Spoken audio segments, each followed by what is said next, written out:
Welcome to a first video update on the Crysis Analogue Edition. This is the first in a series of videos where we take you on a tour through a game and give you a closer look at how the game is played.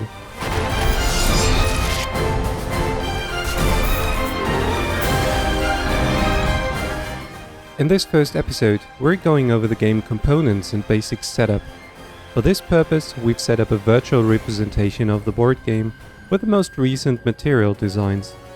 To answer the most frequent question, can my table run it up front?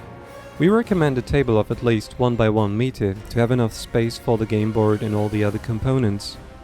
The game board is 70 by 50 centimeters large and features a hexagon grid. It depicts the destroyed and overgrown New York Times Square after the Ceph invasion. The playable space can be customized through the use of obstacles. The larger of these obstacles is the protective wall. In the original games, these solid concrete walls were used to seal off streets to contain the infection caused by the Ceph.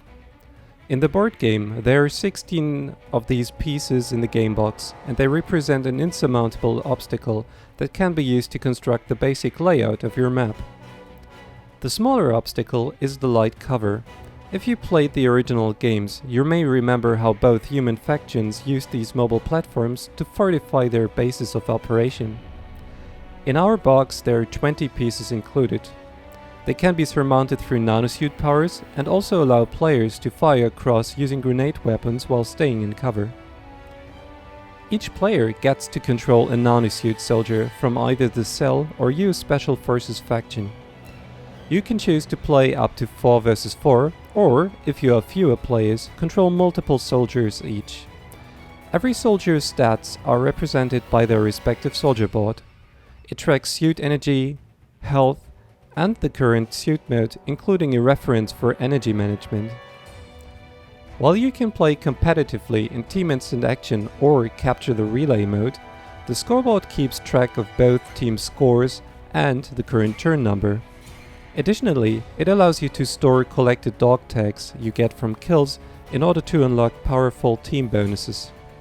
The dispenser board holds the Maneuver and Tactics card decks. These cards represent the major actions you can take in the game and can be freely mixed for your hand cards. There's also space for both discard decks. In addition to these cards, there are weapons and consumables. At the beginning of each match, every soldier can be equipped with a primary weapon of choice. While these are visible to every player, consumables are kept face down until they are used and ultimately discarded. Apart from these components, there are also a number of tokens and custom dice that will explain their respective video updates. See you next time when we'll get into more details about basic gameplay.